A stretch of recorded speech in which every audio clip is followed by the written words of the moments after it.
बिस्मिल्लाहिर्रहमानिर्रहीम। अस्सलाम वालेकुम स्टूडेंट्स, उम्मीद करता हूँ कि आप सब खैरियत से होंगे। स्टूडेंट्स, मेरा नाम एहसानुल्लाह है और मैं आपको बिजनेस रिसर्च मेथड का कोर्स पढ़ाने जा रहा हूँ। इसका आज हम स्टार्ट करेंगे लेक्चर नंबर 1।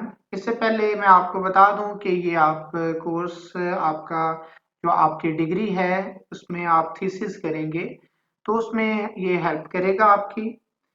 तो ज़्यादातर इसमें क्वांटिटेटिव स्टडीज़ ही होंगी, क्योंकि बिजनेस रिसर्च में हम क्या करते हैं, डाटा लेते हैं मार्केट से, फिर उसके ऊपर एनालिसिस करके रिजल्ट्स देते हैं। तो हम भी ज़्यादातर यही उन्हीं एग्जांपल्स को लेके चलेंगे कि डाटा लेके उसकी स्टडी करके तो काफ़ी हद तक हम जो है ना स्टेटिस्टिकल टेक्निक्स भी अप्लाई करेंगे। यूनिवेरिएट और बाईवेरिएट और मल्टीवेरिएट टेक्निक्स इस कोर्स में हम सीखेंगे। तो सबसे पहले हम देख लेते हैं कि हम बुक कौन सी इसमें यूज़ कर रहे हैं। बुक हम यूज़ करेंगे बिजनेस रिसर्च मेथड्स, नाम है बुक का। जिकमंड की ये बुक है, आप इसको देख सकते हैं, इंटरनेट पे इजीली अवेलेबल है। उसके बाद बिजनेस रिसर्च सिनेरियोज, किन सिनेरियोज में बिजनेस रिसर्च हम कर सकते हैं। एक मैनेजर है, वो अगर एग्जांपल है कि एक मैनेजर है, अगर वो ऑब्जर्व करता है कि मेरे कस्टमर खुश नहीं है, तो फिर उसे देखना चाहिए कि हाँ, मेरे कस्टमर क्यों खुश नहीं है, क्या मेरी प्रोडक्ट नहीं ठीक जा रही या मेरे सर्विस की कोई प्रॉब्लम है। तो वो इसको देखने के लिए बिजनेस रिसर्च करेगा। वो कैसे करेगा, मार्केट से डाटा उठाएगा, डाटा उठा के उसके एनालिसिस करेगा, एनालिसिस के बाद उसके पास फाइंडिंग्स आएंगी। इसके बाद दूसरी एग्जांपल है कि अगर मैनेजर अपनी देखता है, कोई एक कंपनी देखती है कि हमारी प्रोडक्ट इतनी इतनी जो है सक्सेसफुल नहीं जा रही, तो उसके पीछे क्या रीजंस हो सकती हैं कि क्यों हमारी प्रोडक्ट इतनी अच्छी नहीं चल रही।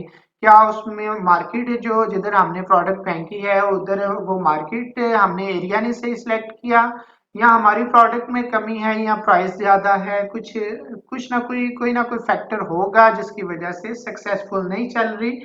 तो इसलिए भी रिसर्च की जा सकती है। तो इन सिनेरियोज में आप रिसर्च करके आप इस काबिल हो सकते हैं कि आप अपनी परफॉर्मेंस को बेहतर कर सकें, आप अपनी प्रोडक्ट को या आप अपनी कंपनी को अच्छे तरीके से चला सकें। कि रिसर्च करके, आप एनालिसिस करके आपके पास रिजल्ट्स आएंगे, आपके पास कोई खामियां आएंगी, आप उनको दूर कर सकते हैं इजीली। उसके बाद सबसे पहले है कि बिजनेस रिसर्च है हमारे पास क्या। Business research is defined as the systematic and objective process of gathering, recording and analysing data for aid in making business decisions. सबसे पहले कि रिसर्च जो भी हो ना, बिजनेस की हो या जिधर भी हो, वो सिस्टमेटिक होती है। सिस्टमेटिक का क्या मतलब है कि उसमें हमारे पास सारा एक रिसर्च प्रोसेस चलता है। उसमें हमारे पास रिसर्च प्रॉब्लम का मतलब क्या है कि आपके पास कोई भी प्रॉब्लम फेस करते हैं, रिसर्च टॉपिक होता है, आप उसको लेते हैं, आप उसके लिटरेचर रिव्यू करते हैं, उसके बाद कोई मेथोडोलॉजी डाटा कलेक्शन करके, डाटा कलेक्शन के बाद आप उसके ऊपर कोई टेक्निक्स अप्लाई करके आप एनालिसिस करते हैं, आपके पास रिजल्ट्स आते हैं, फाइंडिंग्स आते हैं, आप उनकी बेस पे ही आप अपनी जो है वो डिसीजन ले सकते हैं।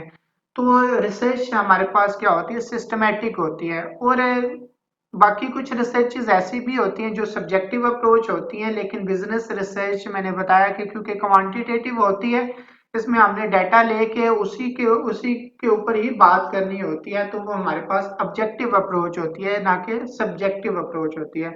तो इसमें हम बिजनेस रिसर्च में हम करते क्या है कि ये प्रोसेस होगा जिसमें हम इंफॉर्मेशन इकट्ठी करके, डाटा इकट्ठा करके, उसको एनालाइज करके तो हम बिजनेस के बारे में डिसीजन ले सकते हैं। रिसर्च जो है ये दो वर्ड को मिला के बना है, एक री है और दूसरा सर्च है। री मतलब क्या होता है कि again and again, search mean to discover something. तो research means search again and again to discover something. आप उसको बार बार स्टडी करें, बार बार सर्च करें, जब तक आपके पास कोई इनोवेशन नहीं आ जाती कोई सिस्टमेटिक प्रोसेस के थ्रू, तब तक वो रिसर्च नहीं होगी, आपके पास वो सर्च ही होगी, अगर आपके पास कोई न्यूनेस नहीं आती। तो बिजनेस रिसर्च मैंने बताया कि सब्जेक्टिव नहीं होती, ऑब्जेक्टिव अप्रोच होती है, इसलिए इसमें कोई बायसनेस नहीं होती। आप एनालिसिस, ये जो बिजनेस रिसर्च है हमारे पास एनालिसिस बेस ही होती है, इसमें कोई बायसनेस नहीं होनी चाहिए। और इसमें जो कंपनीज होती हैं हर तरह के डिसीजंस के लिए रिसर्च को ही यूज करती हैं, बेशक वो एचआर के हों, एचआर से रिलेटेड हों, या मार्केटिंग से हों, या आपके फाइनेंस फाइनेंस से हों। तो आपके पास ये रिसर्च ही, जो कंपनीज हैं रिसर्च को ही यूज करती हैं। उसके बाद है importance of business research. Business research में आप क्या कर सकते हैं, आपको क्यों इसकी इम्पोर्टेंस क्या है, कि बिजनेस रिसर्च ये है कि सबसे पहले आपको हेल्प करती है कि आपका आपके कस्टमर के साथ लिंक जो है वो स्ट्रांग होता है। उनके इसके साथ बिजनेस रिसर्च से आपका उनके साथ बिहेवियर का भी आपको ये अंदाजा हो जाता है कि आप, क्योंकि आपको सेटिस्फेक्शन जरूर चाहिए। आपको अगर कोई बिजनेस करना है तो उसमें आपको कस्टमर्स की सेटिस्फेक्शन तो जरूरी है, सबसे पहले होनी चाहिए। तो उसके बाद है कि मार्केट्स में आपको अंदाजा होता रहता है कि किस तरह की अपॉर्चुनिटीज आ रही हैं, आप किस तरह ग्रो कर सकते हैं अपने अपने प्रोडक्ट्स को लेके, किस तरह आपका बिजनेस ग्रो कर सकता है। आप इसमें लॉस को जो है वो लॉस के रिस्क को मिनिमाइज कर सकते हैं, आपको लॉस कम हो सकता है। कैसे? जब आप रिसर्च करेंगे आपको पता चल रहा होगा कि एक जगह पे हमारी जो हमारी प्रोडक्ट है वो इतनी कम सेल हो रही है, आप उधर दोबारा प्रोडक्ट कम भेजें। जिधर आपकी सेल ज्यादा हो रही है उधर आप भेजें, जिधर कम सेल हो रही है उधर चेक करें कि उधर क्या इफेक्ट्स हैं। तो वो हम बिजनेस रिसर्च से ही चेक कर सकते हैं, डाटा लेके उसको एनालाइज करके चेक कर सकते हैं। तो बिजनेस रिसर्च से आपकी मार्केट में पोजीशन स्ट्रांग होती है। ये मैंने पहले बताया कि आपका जब कस्टमर्स के साथ लिंक बनेगा तो आपकी पोजीशन स्ट्रांग होगी। उसके बाद है कि आपको मार्केट में मौजूदा ट्रेंड्स का पता चलेगा, उसमें कोई इनोवेशंस आ रही हैं आपको पता चलता जाएगा, आप भी अपने प्रोडक्ट को अपने कंपटीटर के हिसाब से उस तरह की प्रोडक्ट बना के बेच सकते हैं।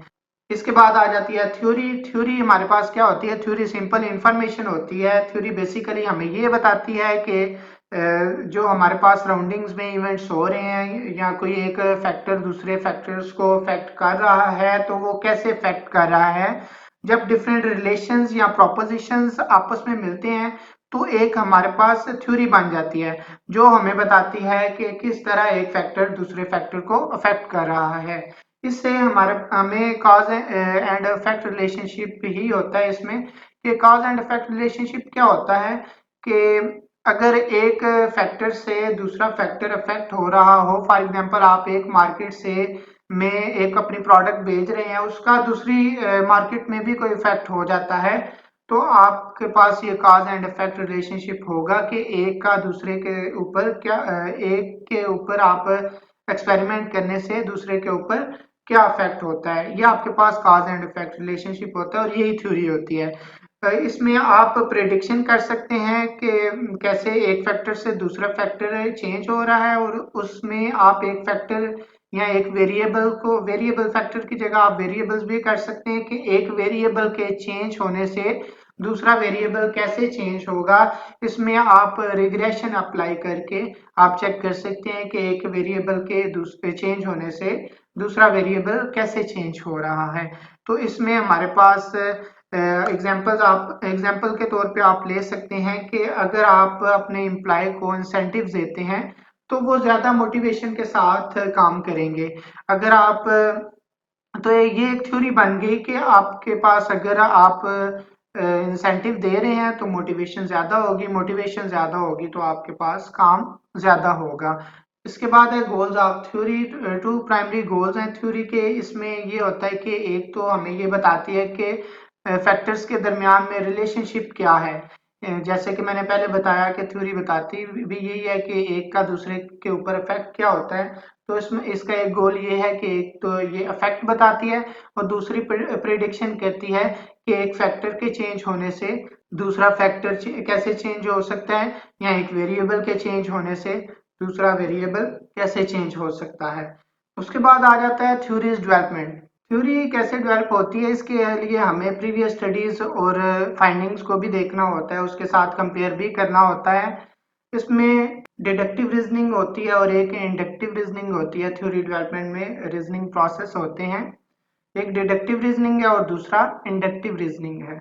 डिडक्टिव रीजनिंग में हम क्या करते हैं, जनरल टू स्पेसिफिक, मतलब कि जनरल इंफॉर्मेशन हमारे पास होती है, जनरल आइडिया होता है, हम उसको लेके स्पेसिफिक के बारे में रिजल्ट्स दे देते हैं, स्पेसिफिक के बारे में कंक्लूजन दे देते हैं। फॉर एग्जांपल हम सब ने, हमारा यकीन है कि हम सब ने मरना है, तो ये जनरल आइडिया हो गया, जनरल इंफॉर्मेशन होगी।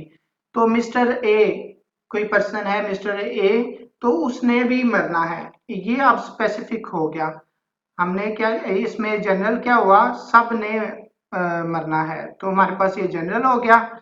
स्पेसिफिक में क्या आ गया कि मिस्टर ए ने भी मरना है, तो ये हमारे पास स्पेसिफिक आ गया। जनरल से हमने आइडिया लेके, इंफॉर्मेशन लेके स्पेसिफिक के ऊपर इम्प्लाई कर दिया, तो आपके पास ये डिडक्टिव रीजनिंग होगी। उसके बाद इंडक्टिव रीजनिंग आ जाता है। इंडक्टिव रीजनिंग में क्या होता है कि आप स्पेसिफिक से इंफॉर्मेशन लेके आप जनरल के ऊपर अप्लाई करते हैं। फॉर एग्जांपल एक जगह आप देखते हैं कि ब्राउन चिकन ही आपको नजर आ रहे हैं, तो आप कहते हैं कि इस एरिया में है ही ब्राउन चिकन, मतलब कि आपने एक स्पेसिफिक जगह पे देखे, आप सारे एरिया के बारे में बता दें कि इस सारे एरिया में यही होगा, या आपके पास इंडक्टिव रीजनिंग होगी। इसके बाद है साइंटिफिक थ्योरी मेथड, कि कैसे आप साइंटिफिक थ्योरी बना सकते हैं। सबसे पहले assessment of relevant existing knowledge of phenomena, आपको थ्योरी के बारे में इंफॉर्मेशन होनी चाहिए, आपको आइडिया होना चाहिए आपके, आप किस तरह की थ्योरी बना रहे हैं। उसके बाद आप उसकी formulation of concepts and proposition करते हैं, आप उसके बारे में कंसेप्ट्स बना लेते हैं। उसके बाद आप उसी कंसेप्ट्स को लेके, उन्हीं कंसेप्ट्स को लेके आप हाइपोथेसिस बना लेते हैं, हाइपोथेसिस की स्टेटमेंट बना लेते हैं। फिर उन हाइपोथेसिस को टेस्ट करना होता है। हाइपोथेसिस आपको पता है टेस्टेबल स्टेटमेंट होती है, जिसको हम टेस्ट कर सकें, ऐसी स्टेटमेंट जिसको हम टेस्ट कर सकें, वो हाइपोथेसिस होगा। स्टेटमेंट ऑफ हाइपोथेसिस बना के उसके बाद हाइपोथेसिस को टेस्ट करना होता है। उसके लिए हम रिसर्च डिजाइन चेक करेंगे कि कौन सा रिसर्च डिजाइन अप्लाई करें। उसके बाद हम डाटा कलेक्शन कर लेते हैं, डाटा कलेक्शन करके उसका एनालिसिस करके, डिफरेंट टेक्निक्स अप्लाई करके एनालिसिस करके, और लास्ट आपके पास है जो इसमें हमारे पास उन्हीं कंसेप्ट को लेके सोल्यूशन दिया जाता है on the basis of results. जो आपने रिजल्ट्स फाइंड करने हैं उन्हीं को मद्देनजर रख के आपने आइडिया देना होता है, सोल्यूशन देना होता है। इसके बाद आ जाता है व्हाट इज कंटेक्स्ट। कंटेक्स्ट क्या होता है, ऐसे सर्कमस्टांसेस जिसमें रिसर्च की जा रही हो। इसमें ये आपने ख्याल रखना है, रिसर्च स्टार्ट करने से पहले कंटेक्स्ट का जरूर ख्याल रखें, मतलब कि ऐसा डाटा नहीं ले लेना जिसमें आप का सिनेरियो मैच ना करता हो। ऐसा ना हो कि आपका सिनेरियो कुछ और हो और आप जो प्रीवियस स्टडी से डाटा ले रहे हैं उसका सिनेरियो कुछ और हो, तो फिर आप उनकी फाइंडिंग्स को आपस में मैच नहीं कर सकते। आपका वो सिनेरियो सेम होगा तो आप तब भी उनको आपस में कंपेयर कर सकते हैं। ये था आज का आपका फर्स्ट लेक्चर। मिलते हैं नेक्स्ट लेक्चर में, सेकंड लेक्चर के साथ। अपना ख्याल रखिएगा। अल्लाह हाफिज।